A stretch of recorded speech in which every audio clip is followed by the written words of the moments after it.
Systems intelligence doesn't begin with signal. It begins with noise.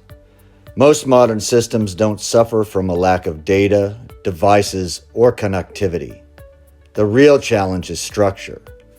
For systems intelligence to work, it has to start with a framework. Clear domains that separate hardware, storage, execution, and presentation. Without that separation, complexity turns into chaos.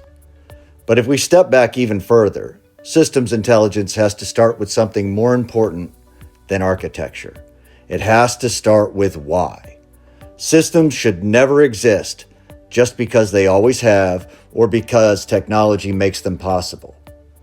The purpose of any system should always include the human in the loop, not as an afterthought, but as the center of the design. My turning point came when I realized how much data people create that lives in someone else's cloud. Data that they pay for but can't fully access, control, or build on. That model limits innovation. The second myth that had to go was the idea of finding a single application that could solve everything.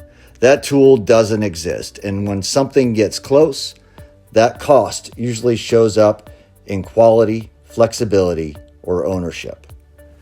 True systems intelligence is about weaving together hardware, software, and platforms that may seem unrelated, and only then building the application layer that represents that unified system.